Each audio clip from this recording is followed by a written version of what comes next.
everyone, welcome to another weekly wing tips video, and this week I'm going to talk about the conditions that I love going out in, but I damage so much kit in these conditions. 60-70% of my wing damage is done getting out in offshore conditions when there's waves breaking on the beach, before I even get on the board.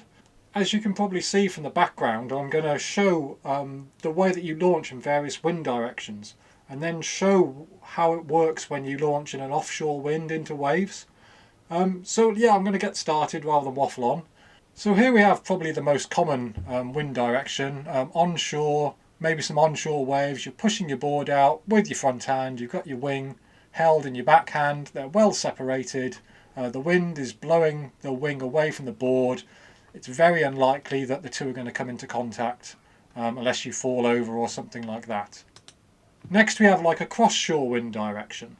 Now generally you have your board on the upwind side, you stand in the middle, you've got your wing on the downwind side, and again the two are kept pretty well apart, and it's unlikely they're going to come into contact unless you really lose control dramatically.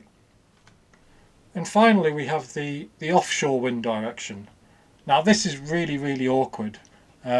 You'll probably still be pushing your board forward, nose first, out into the waves, but you've still got to keep hold of this wing. Maybe you'll hold it above your foil, or possibly above your head. But in offshore winds, the wind is often very sort of gusty. It'll blow through and then completely drop off, and then the wing might fall onto your foil. And it's no wonder that I've done so much damage to my wing before I've even got on the board in these kind of conditions. Now when I go out in these kind of conditions, I'm super careful.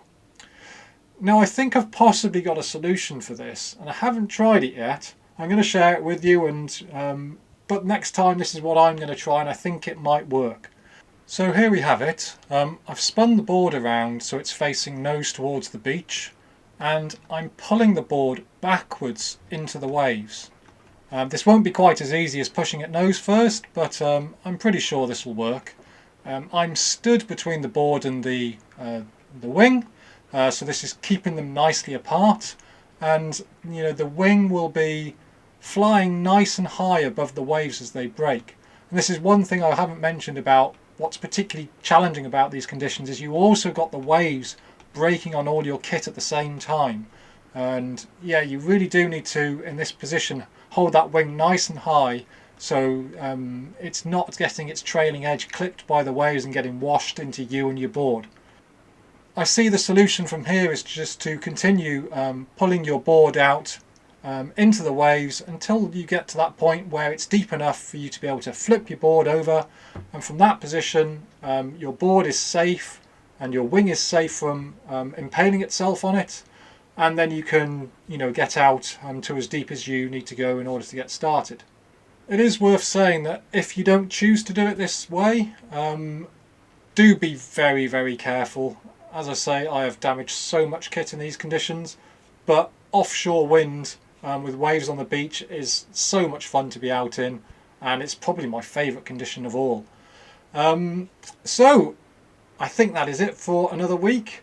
I hope you found this useful. If you do try it and it works, please do put in the comments. Catch you later everyone. Goodbye.